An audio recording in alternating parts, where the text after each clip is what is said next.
Clark County voters elected a new sheriff. Recently, we spoke with Clark County Sheriff-elect John Horch as he prepares to take office and guide the department through some major reforms. Hello, I'm Jim Demo with Clark County Close-Up. Thank you so much for meeting with us. Thank you for having me. Congratulations on your recent victory. Please tell us a little bit about your background.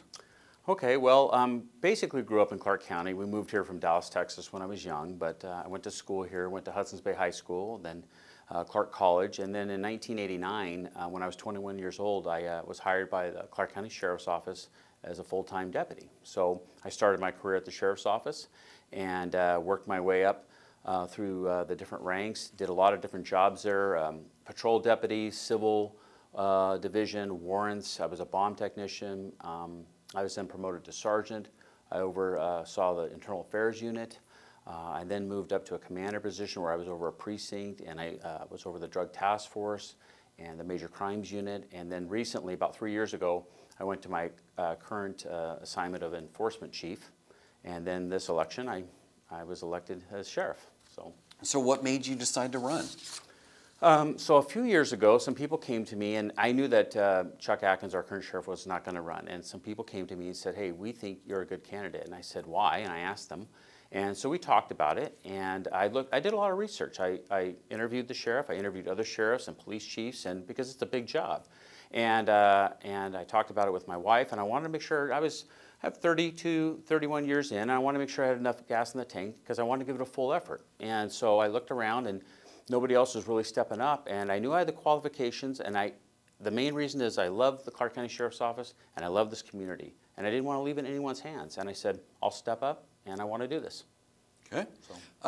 So how have you been preparing for your new role? We're recording this on the 16th of December, so you haven't taken office yet. But so how have you been kind of preparing for this? So I've actually, when I decided to run, I started doing more research, and I'm down there. My office is right next to our current sheriff. So I've been talking to him a lot and talking with other sheriffs for the past year and a half, going, what did you do right when you started? What did you do wrong? What would you have done different? And I know a lot of community members, and I've been talking to them for the last year and a half. So I've really been preparing and looking at who I wanted in my administration, not just after I got elected. So I've been doing this, looking at the budgets and how we're looking at Clark County as a whole, working with the county manager before even the election on different issues. I know all the county councilors. So I have these relationships built ahead of time, so I'm not coming into it brand new. So I was really preparing for the last 2 years quite a bit. In the last few weeks, we've been talking about transitional pieces, but it's not as, since I've been doing the last 2 years, the last few weeks since the election, it hasn't been a rush. So great. Now, right before you were elected, the county council decided to change and make Pole Jail Services created as a separate department. How will this move impact your office, and how will it, do you believe, improve efficiencies, service? Okay. So logistically, it took about, we're about 420 employees. So now the Sheriff's Office will have two branches, the enforcement branch and the support branch.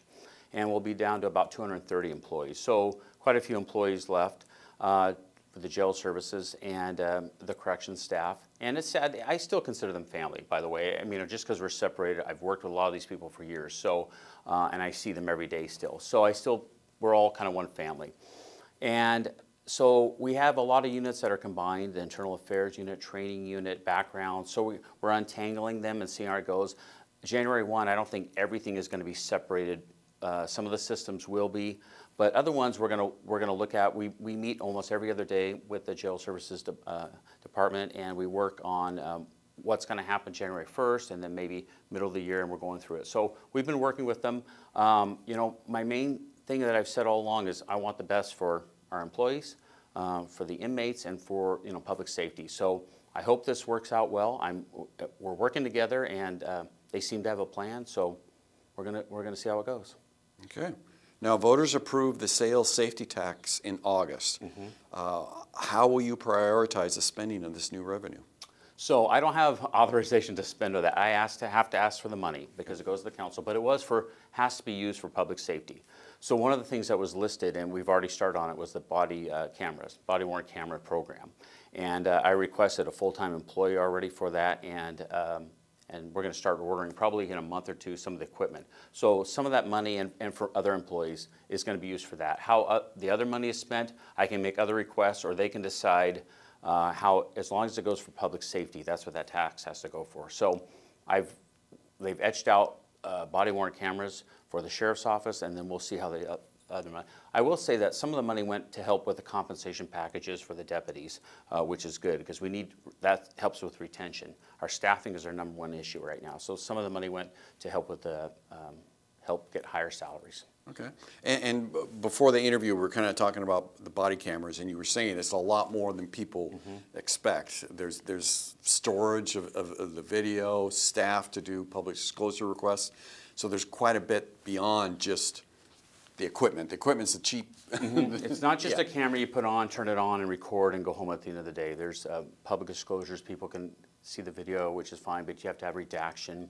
You have to have an IT group that run it and manage it.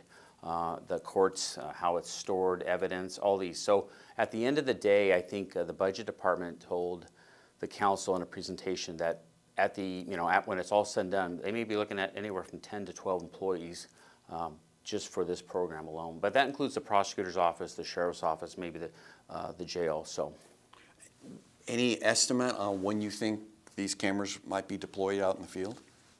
I gave an approximation about a third of them would be deployed this fall, or excuse me, 2023, so next fall, and then another third in spring and another third the following winter. That's a conservative estimate.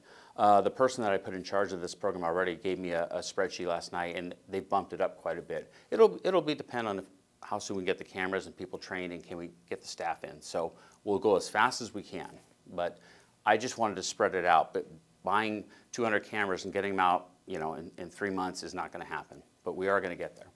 Okay. Since the pandemic, property crimes have increased throughout the region. What steps do you plan to take on reducing crime in the county? So that's a big topic of why that occurred, because we had the jail and the court shut down for about a year. So these people sat there and we couldn't book people into jail. And so these property crimes were going through the roof.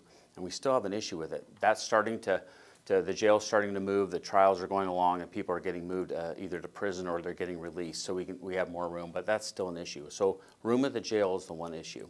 And our staffing is our #2. That's actually our #1 issue across the board, is getting staffing, retaining good staff, and that is turning around. So we actually have quite a few applicants here recently, and we're hiring, but it takes anywhere from 12 to 18 months to get somebody fully trained. Okay. Yeah, so, and this isn't just Clark County issues, this is nationally. That is correct. It is nationally, and in Washington State especially. A lot of people were frustrated a year and a half ago over some of the law changes, which I understand, and they either left the state or left the profession. Okay. Besides some of the challenges we've already discussed, what are some of your other priorities?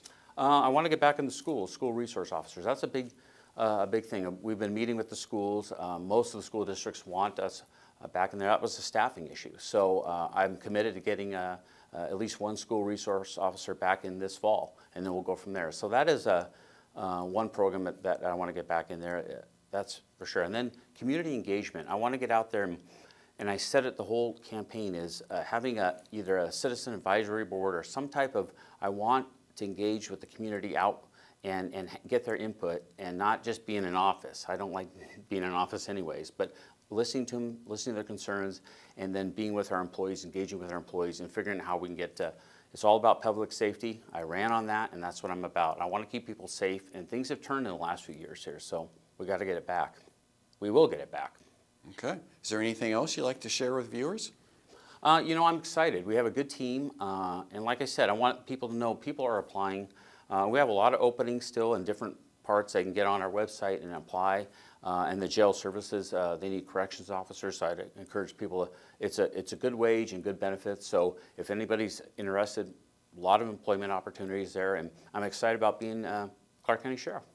Well, congratulations again. So what's the best way for citizens to contact you? They can email me directly, and I don't have a problem with that. It's john.horch@clark.wa.gov. Okay. And that's the best way to email me, and I usually get back within a day or two. Okay. And there's also the Sheriff's Office website, clark.wa.gov/sheriff. So, Yes. thank you very much, Thank you for having me. best of luck in your new position. Thank you. Appreciate it.